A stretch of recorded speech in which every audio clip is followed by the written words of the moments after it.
Good morning, sir. How are you doing? Good morning. First and foremost, thank you so much for serving our nation the way that you have. You have sacrificed your life, and you continue to do so by releasing a book such as this in the way of teaching your knowledge. This is so important to me because I'm a third-degree black belt, and it's all about learning. Now teach it. That's right. So you understand the way to warrior, the martial arts. Oh, my God. You just spoke my street, dude. You're absolutely right. Mm-hmm. I founded the Way to Warrior when I was 9 years old, Bushido Code, and it kind of guided me through my whole life.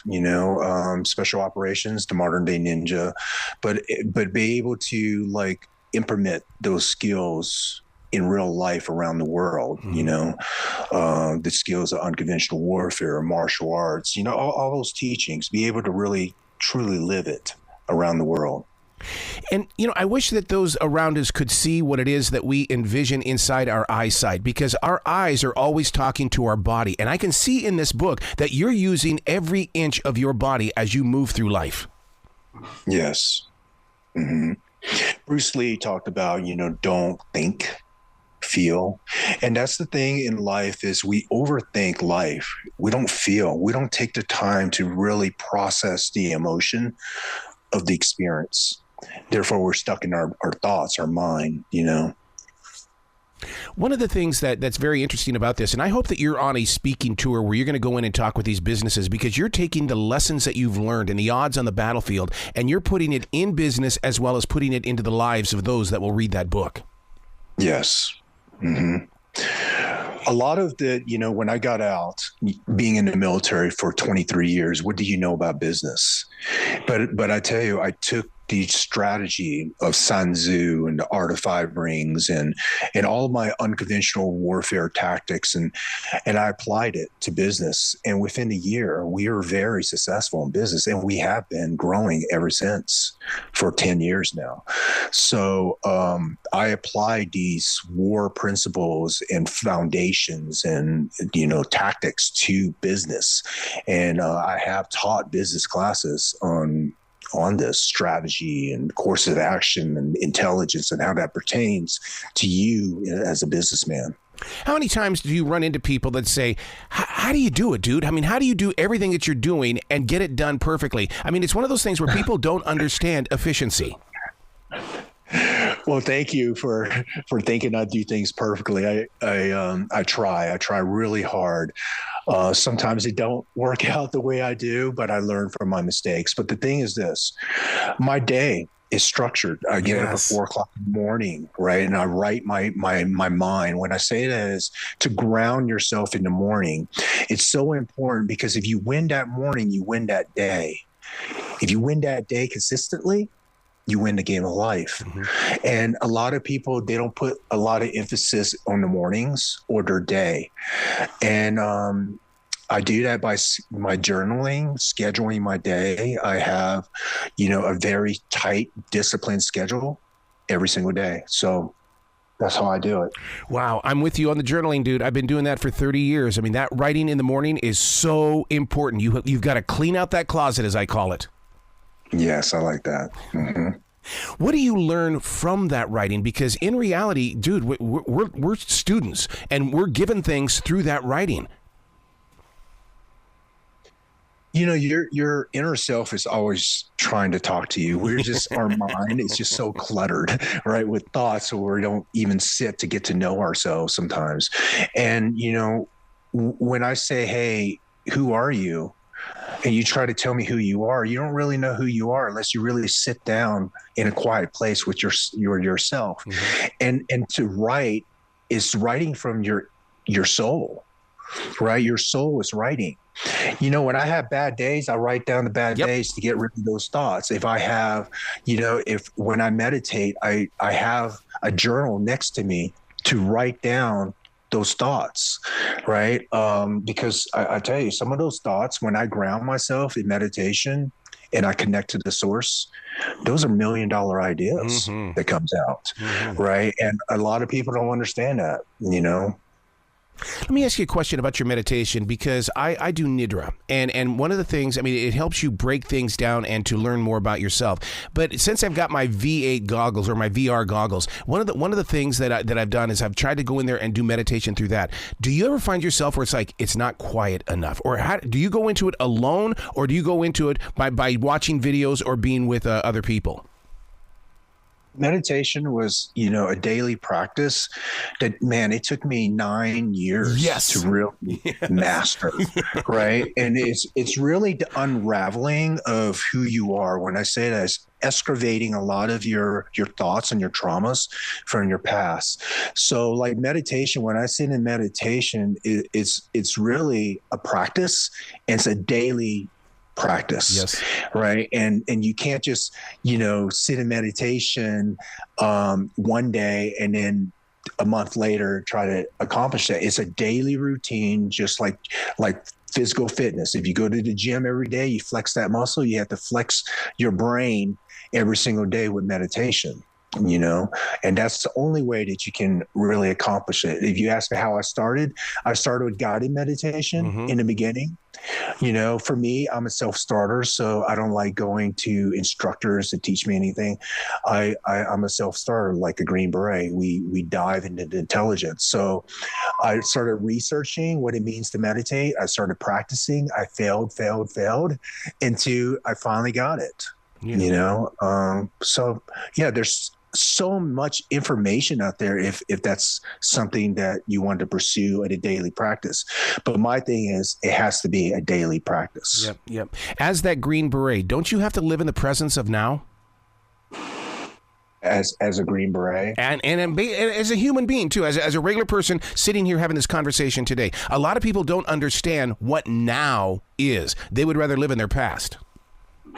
Oh man, we're stuck in our past, or we're stuck in the future, right? So that's why we live in a state of survival. And when I say that, we tax our nervous system because we're not present. And being in the present moment, there's no past and there's no future. So there's only now, and there's no anxieties and there's no depression, because depression leads from your past, right? And regret is from your past. And then, anxieties come from, what you think is going to happen in an unguaranteed future.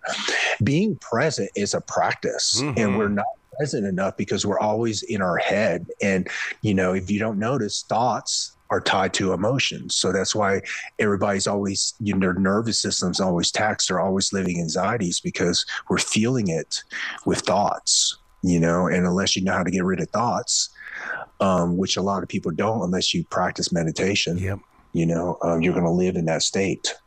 In your book, I find this to be very, very inspiring in the way that you are challenged by what defeats others. I love that, because it's like you see somebody being defeated, and it's like, I want to step in there and not just help them, but to learn from it.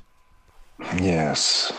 You're almost encompassing. So we're all, okay, so I'm on my spiritual journey. We're all one, and we should help each other, because when I help, so if you're going through a hard time and I help you, man, you know how fulfilling that is to me. And I also learn from you. And that's we separate ourselves from humanity. We separate ourselves from others by getting on our own head and getting our own space, but we should be helping each other out, One of the things that's happened in the past 10 to 15 years is it seems like that the American dream right now is to get a YouTube channel and make a bunch of money, or to win the lottery. What is the American dream? Because we need to help educate all generations that it still exists and we can grow together as a team. I am living the American dream. When I say that, I was a refugee. Yes. I came from absolutely nothing. I slept with the rats when I was 3 years old. Like, I had no country, I had no freedoms, and started over again in a new country, right? That didn't accept us, that spit in our face, that told it we're nothing. And where I'm going with this is, man, your ancestors at some point in your family history had to face the same thing. Yes. Where they had to risk their life for the pursuit of freedom or better opportunities. And when they came to America, I'm pretty sure they were not accepted, right? So my story is just that. It's a story of being an American, right? And building resilience in a country, and then end up serving at the highest tier, fighting for our country's safety, right? And then losing my way, and then now, you know, helping building communities across America. That's, to me, that's the American story, right? It is. Which is every reason, the purpose of why people should buy this book, and not just read it, but to activate it. It needs to come with a yellow highlighter, because you say things in this book that it's like there's a collection of so many different thoughts. It needs to be highlighted. Pick out your favorite stuff. Yes. When you were putting it together and then had to take it to the editing process, was that tough? Because not everybody understands the language. Wow. Yes. I mean, working with a publishing company and working with the editors, there has to be a certain process, certain way. Signing on with HarperCollins, they were able to smooth out that transition for me, because look, I'm gone, and I'm gone a lot.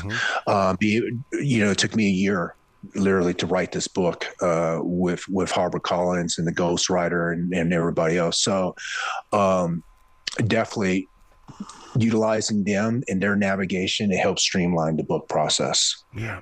Now, that year that you put into that book, did you cleanse your soul? I mean, were you able to sit down and really release what's inside you tightly? Man, I tell you, after that year, because you're going into a lot of details, and you're pulling up a lot of trauma and a lot of, you're going back, because I'm trying to put in as much what I can remember in those moments. And I tell you, man, after I wrote the book, it wasn't good. After I wrote the book, I had to heal myself for a little bit, because, you're just unearthing a lot of trauma, and I had a lot through my whole life, So after I wrote the book, it was a healing process, but it was a releasing process as well for me. And after I wrote the book, I had to retreat a little bit to heal from writing that book. What are you going through now? Because, I mean, with my published books, I have to go through a period where it's like when you relinquish it, it is a moment for the author to, all of a sudden, it doesn't belong to you anymore. It belongs to the rest of the world. What are you mentally going through during this moment of relinquishing? I have been mentally prepping myself for this for over a year. Yeah. Like when I said that, like meditation, prayer, intent, and my intent is crystal clear to me. My intent is to share my story so others can pull from my lessons and maybe help them improve themselves, right? And that's truly what my story is about. So my intention is nothing but that, to help others. But if you're asking me how I'm meant to prepare for it, I know my intent, and I know it's pure. Man, you said my favorite word, intention and intent, because people need to understand how important that is when we go for our daily walks, or when we're in these moments of aloneness inside the car. Create some intentions. Yeah, it's funny you say that with even working out, or even in my car driving to work. I have an intention in the morning. My intention in the morning is to be positive. In the morning, you set up a positive morning, you'll have a positive day. So I listen to podcasts in the morning between two doctors talking about neuroscience. Anything that helps me improve myself as a person happens in the morning. When I'm in the car driving to work, it's not driving to work. It's driving to work with the intention of improving myself, right? So I'm listening, to something that improves me every morning. Or I'm just present. I turn off the radio and be present. Where I'm going with this is, even driving to work, you should have an intention. Reaching out to people and making sure that you're part of that community. But the thing is that you have to be bumping into the same people that I do, in the way that people go, I don't know, I'm just not in the mood. Oh, I'm not motivated. People need to learn the activation of determination. And you really do jump into that into this book. Yes.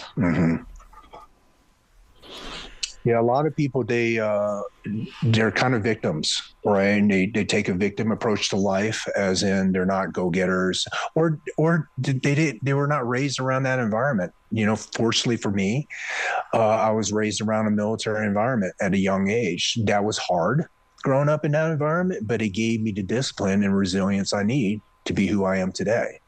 So when I look at a person that says it's too hard, the thing is this: if it's too hard for you, then it's not that important to you.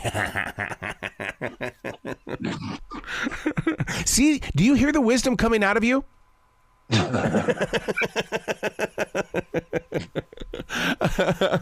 Have you met up with someone like Thich Nhat Hanh or studied with somebody who has got that worldwide global kind of a vibe about him? Man, I met some masters in my life. One, when I say it as, I'm a Green Beret, and I have traveled the world. I have lived with indigenous tribes. I have meditated with monks. I have sat with shamans around the world. I've climbed the highest mountains of the Himalayas to Tibet monks. And I have seen these masters. You know, I would say that my spiritual journey was evolving, and I didn't see the greatness until later on in life. You know, my 20s, I was just full of war and hate. After war, it suppressed me, you know, war. And it made me want to be better.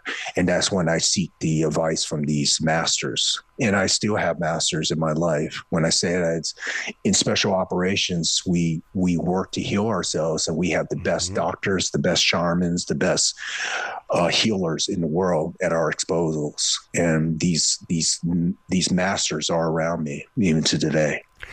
Do you still remember the moment when you looked at yourself in the bathroom mirror and you went, "Today, I'm a teacher"? You know, I never did. I never said, like, I became a teacher, right? But I remember the last thing I said before I became a teacher. So I looked at my wife and I said, "Honey, I think I want to be a teacher." I came out of meditation and I said, "I think I want to be a teacher." And she said, "What are you going to teach?" And I said, "The way of the warrior." Yeah. Oh my God, I love moments like that. I really do. Where can people go to find out more information about you, to show you love, support, and to get your word out there even further? Oh, thank you. You can follow me on YouTube at Ronin Tactics. You can follow us on Instagram at Ronin Tactics, Facebook at Ronin Tactics. Our website is www.ronintactics.com. Please come back to this show anytime in the future. I love talking very deeply with you. Thank you. Thank you. Well, you be brilliant today, okay, sir? You too. Thank you so much.